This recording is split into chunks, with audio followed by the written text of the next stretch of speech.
Red ஃபோர்ட்டுக்கு போனா இங்க அவங்க மார்ச் பாஸ் பண்ணி மெயின் டேஸ் அந்த கொடி இருக்கிறத சல்யூட் அடிச்சு போகும்போது பிரைம் மினிஸ்டர் பிரசிடென்ட் அவங்க பின்னாடி அந்த ஃபோர்ஸோட சீஃப் உட்கார்ந்துருப்பாங்க. ஆர்மி சீஃப், ஏர் சீஃப், உங்களுக்கு CRPF chief, BSF chief, ITBP chief, DGs உட்கார்ந்துருப்பாங்க. இந்த பரேடு கிராஸ் பண்ணி நடந்து இவங்க போறவங்கள அவங்க எல்லாமே கார்ல உட்காந்து ரெட் ஃபோர்ட்டுக்கு முதல்ல வந்துருவாங்க. வந்த பிறகு இவங்க போகும்போது உள்ள ஷாமியால ஒன்னொன்னு தனித்தனியா போட்டிருக்கும். நான் என் டைம்ல சொல்றேன், இப்ப எப்படின்னு தெரியல. இவங்க மார்ச் பாஸ் பண்ணி அந்த கான்ஸ்டபிள் ஜவான்ஸ் அப்படி உள்ள அந்த பரேடு உள்ள போகும்போது ஒன்னொன்னு ஐடிபிபி, சிஐஎஸ்எஃப், சிஆர்பிஎஃப் ஷாமியானா போட்டிருக்கோம். உள்ள அந்த சீஃப் நிப்பாங்க.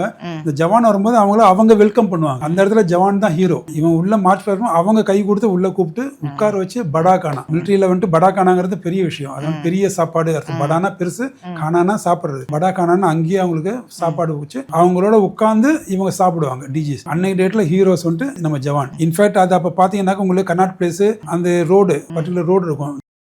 அந்த ரோடு வழியா வந்து போகும்போது மேல இருந்து லேடிஸ் எல்லாம் வந்துட்டு மாலையெல்லாம் தூக்கி போடுவாங்க. நம்ம ஜவானுக்கு வந்துட்டு நார்த்ல ஒரு மிலிட்டரி இவருக்கு கொடுக்குற மரியாதை I am sorry to say சவுத்ல நிச்சயமா கிடையாது.